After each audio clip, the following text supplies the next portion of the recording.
The Fox and the Hound. One spring morning, Big Mama Owl watched as a passing fox gently laid her cub in the grass.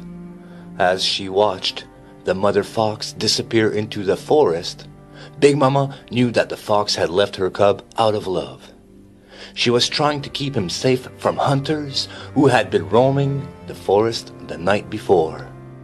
Big Mama flew down to meet the fox cub. She had an idea. She asked her friends Dinky and Boomer to help her nestle the cub in some laundry and leave him for the farm owner to find. The farm owner was a kind woman named Widow Tweed, and Big Mama was sure that she would do all she could to protect the little cub. It wasn't long before Widow Tweed found the tiny red fox nestled in her fallen laundry. She gently cradled the abandoned cub. Mrs. Tweed then prepared a bottle of milk for the hungry animal. "I'll take care of you," she said sweetly. "I'll name you Todd." The farm facing Widow Tweed's belonged to a hunter named Amos Slade. The same day that Widow Tweed had found Todd, Amos surprised his loyal dog, Chief, with an adorable hound puppy. "His name is Copper," said Amos. Although Chief was a very stern dog, he couldn't help but like the little pup. As time passed, Todd grew bigger. One day, he ventured out into the forest. There, he met Copper. The two became fast friends. They ran alongside each other through the woods and played in the pond. When it was time to go home, they promised to remain best friends and spend every day together. Each day, the friends would meet in the woods and play all day long. One morning, Copper didn't show up. Todd went to look for him at Amos' house and was surprised to find that Copper had been tied up on a leash. Widow Tweed never tied up Todd. Suddenly, Todd noticed Chief sleeping nearby. As he approached him, the big dog woke up. Chief recognized the fox's smell and instinctively charged at him. Amos came outside and saw Todd. He thought Todd had come to steal his chickens, so he fired his shotgun. Todd got away just in time and hurried back home. Amos confronted Widow Tweed and demanded that she keep her fox inside and away from his chicken. After a while, Todd grew bored of being indoors. One day, he crept through a window and ran into the forest to look for Copper. Suddenly, he heard a car coming down the road and saw Copper in the back seat. "We'll teach this dog how to hunt, won't we, Chief?"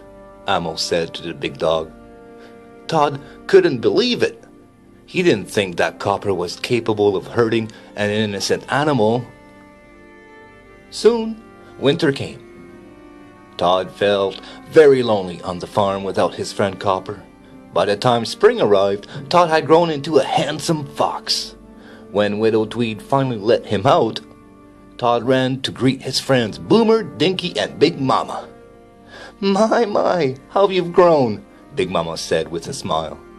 Just then, Todd turned to see a car barreling down the street. It was Copper and Amos. That night, Todd snuck out to see his friend. "You'd better get out of here," Copper told Todd. "I'm a hunting dog now, and you're a fox." Heartbroken, Todd turned to leave. But Chief began to bark, and soon Amos was firing shots into the yard at Todd. Todd took off into the forest to hide from the hunter. He was in such a panic that he got lost in the woods. He ran and ran until he finally found himself near the train tracks. When Copper found Todd, he didn't want to hurt him. Instead, he led Amos and Chief on the wrong trail. But Chief wasn't fooled. He spotted Todd on the railway bridge and chased after him. Suddenly, the bridge began to rumble. A train was headed right for them. Todd crouched down to avoid the train, but Chief wasn't so lucky. He fell from the tracks into a ravine below. Although he hoped that Chief was okay, Todd didn't wait around to find out. he ran home to Widow Tweed. Amos was angry and blamed the fox for Chief's fall. Afraid for Todd's safety, Widow Tweed decided it would be best to let the fox go free. After all, he was a wild animal. The next day, with a heavy heart, she left Todd deep in the forest.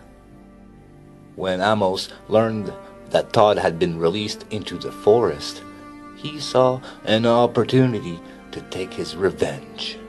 Copper also blamed Todd for Chief's injuries, and he eagerly helped Amos in his plan to get rid of the fox. Together, they set up traps in the forest, hoping to catch Todd off guard.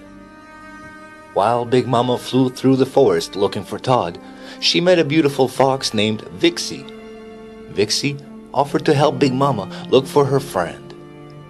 When they finally found Todd, she looked sad and tired. He didn't know how to live in the wild. When he saw Vixie, Todd's mood quickly brightened. She was beautiful. While Vixie taught Todd how to live in the wild, Amos and Copper laid their traps. They waited for Todd in the bushes. As he approached, Todd noticed something shiny in the grass. When he bent to take a closer look, the object snapped up. It was a trap. As he began to back away, Amos appeared with his rifle pointed at Todd. But Todd got away just in time. Todd outran Copper and Amos and headed up a mountain. But Copper soon caught the fox's scent and followed close behind. As they reached the top of the mountain, Amos and Copper came face to face with a grizzly bear. As Amos backed up, he stepped into one of the traps he had laid. He was in terrible pain and couldn't walk any further. When Copper jumped on the bear, he was quickly swatted down by the big bear's paw. Todd knew he had to help his friend. He jumped on the bear and bit him on the ear. As the bear got up to chase him, Todd let it toward a rotting tree trunk suspended above the river. The trunk snapped, and the bear fell into the water with a splash. When he had made his way back to shore, Todd looked up to see Amos aiming his rifle at him. After all the fox had done for them, Copper couldn't let Amos hurt Todd. They were friends. Copper stood over Todd protectively. "You're right," Amos said, lowering his rifle. "This little fox saved our lives. Let's go home." After saying goodbye to his old friend, Todd rejoined Vixie in the forest. "Do you know what the two most beautiful things in the world are?" he asked. "Friendship and love." She couldn't help but agree.